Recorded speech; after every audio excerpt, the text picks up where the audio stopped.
It is Thursday, the 18th of May, and this is Love Notes, daily devotions from Holy Trinity Lutheran Church. Grace and peace to you.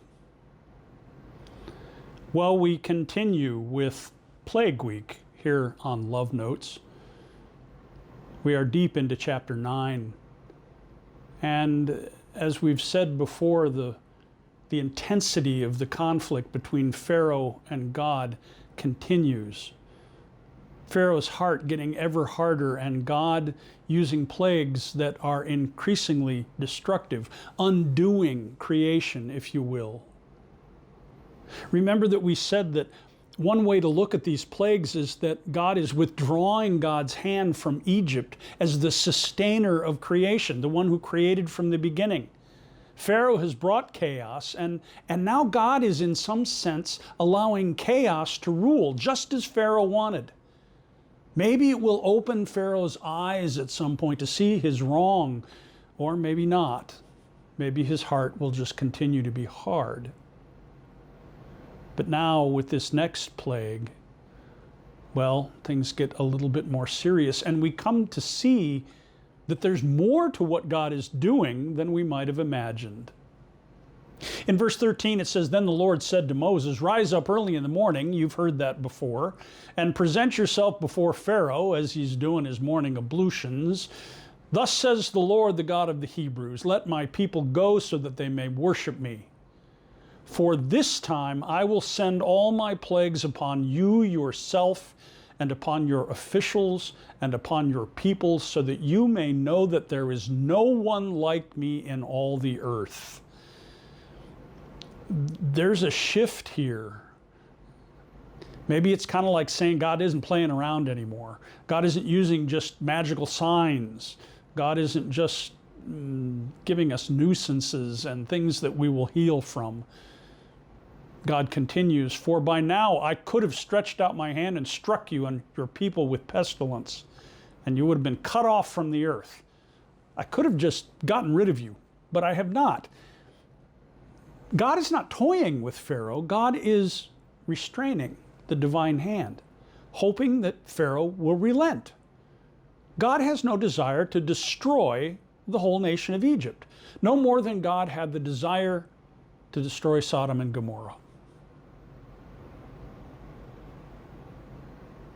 God also says, "This is also why I have let you live, to show you my power and make my name resound through all the earth."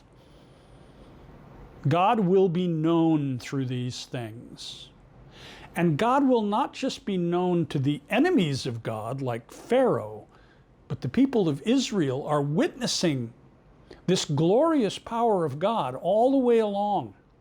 They see each day, and the prayer is that their faith is being edified, built up, as they see their God intervene on their behalf. You see, there's two people involved in this. There's the suffering Egyptians who've had the suffering brought on them by a hard-hearted Pharaoh. And then there are the slaves who've been so beaten down by oppression that they don't hardly believe in their God anymore, and they don't think that there can be anything but bricks in their future.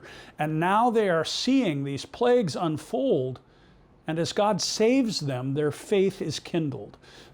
There's two messages going on here. I'm reminded as a preacher that sometimes the good news is bad news to other people, and sometimes bad news in Scripture is good news to others. Only the Spirit can decide. Only the Spirit can soften the heart to receive the grace and gospel.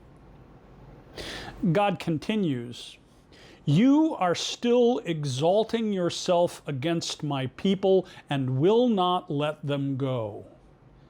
These two verses, "I will show you my power and make my name resound in all the earth," and "you are still exalting yourself against my people," are the crux of this battle. This is the core and the signs that reveal God. "Tomorrow at this time, as it's been announced before, I will cause the heaviest hail to fall that has ever fallen in Egypt." I'm guessing that Egypt may not get a lot of hail at all. It's a fairly temperate climate. Send therefore, and have your livestock and everything that you have in the open field brought to a secure place. Every human or animal that is open in the field and is not brought under the shelter will die when the hail comes down upon them. God is actually saying, protect yourselves. I'm going to show you a sign that I have the power to destroy you. Those officials of Pharaoh who feared the word of the Lord, the officials are even beginning to fear, hurried their slaves and livestock off to a secure place. Those who did not regard the word of the Lord left their slaves and livestock in the open field. I'm guessing Pharaoh was one of them. And the Lord tells Moses, stretch out your hand toward heaven so that the hail may fall on the whole land of Egypt, on humans and animals, on plants in the field.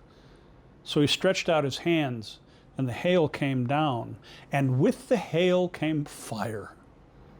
That winnowing fire, that judging fire, flashing continually in the midst of it. Such heavy hail that had never fallen ever before. But you know what it says in verse 26? Only in the land of Goshen, where the Israelites were, was there no hail. God protected them. This is a message to Israel. It is a message to Pharaoh, and it should be a message to us. God protects God's people. I know it doesn't always seem that way sometimes, but in the end, in the long haul, God protects. And God will give us a word that builds faith, even if it comes with terror and power and awesome display. And God will eventually rout the oppressors of this world and take away their power. Let us pray. Gracious and almighty God, you alone bring life. And yet Pharaoh will not believe this. I wonder if we believe this. There are so many in our world today who, like Pharaoh, exalt themselves, who are against your people. We ask, Lord, that you would show signs and powers so that we may be edified in our faith, and so that those who oppress may be brought to their knees and humbled. We ask this in Jesus' name. Amen.